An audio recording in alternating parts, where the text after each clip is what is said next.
वो एक्चुअली जो प्रॉब्लम है कायदे में, ठीक है।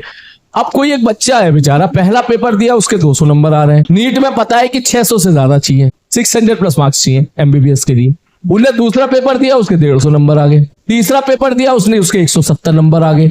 चौथा पेपर दिया उसके 220 नंबर आ गए। पांचवा पेपर दिया उसके 300 नंबर आ गए। तो वो खुश हो गया, अरे भाई 300 तक पहुंचा मैं। और छठा पेपर दिया उसने, पता चला यहां तक पहुंचते अक्टूबर नवंबर हो गया, और अक्टूबर नवंबर तक पहुंचते 300 से उसने सपोज 320 तक इंप्रूवमेंट कर लिया। उस बच्चे को फिर ये एहसास ही होने लगता है, आज जब मेरे हर टेस्ट में मेरे 200-250 नंबर आ रहे हैं, ठीक है, हर टेस्ट में मेरे 200-250-300 नंबर आ रहे हैं, तो मैं कैसे 600 ला पाऊंगा वहां पर। तो एक्चुअली क्या बच्चा वहां गिव अप कर देता है, ठीक है। फिर जो है जो अब उसका जो भी जितना मेंटल स्टेट है, जो भी उसके यार दोस्त उसको कितना डिमोटिवेट करते हैं, घर वाले कितना प्रेशराइज कर रहे हैं, फिर इस तरह की प्रॉब्लम्स हो, ठीक है। इस मामले में हमारा बढ़िया है, हमारा आईआईटी का बढ़िया है। क्या हमें 50% या 40% ही तो करना है। हमने 40% भी कर लिया तो हमारा आईआईटी में सिलेक्शन हो जाएगा भाई, ठीक है।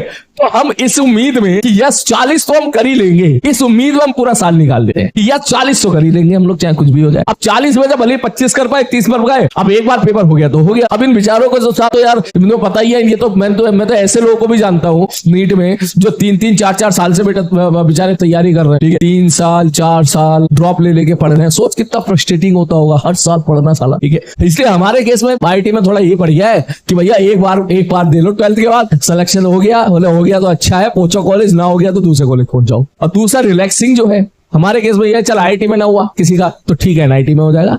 एनआईटी ना हुआ तो इतने सारे लोअर एनआईटी है उसमें हो जाएगा। होम स्टेट कोटा लग जाता है। होम स्टेट कोटा तो समझ रहा होगा, सारे एनआईटीज में 50% कोटा होम स्टेट कोटा होता है, वहां कुछ ना कुछ मिल जाएगा। वहां कुछ नहीं मिला तो भाई साहब प्राइवेट कॉलेज काफी अच्छे वहां कुछ ना कुछ मिल जाएगा। अब गाजियाबाद हो गया, बेंगलोर हो गया, हैदराबाद हो गया।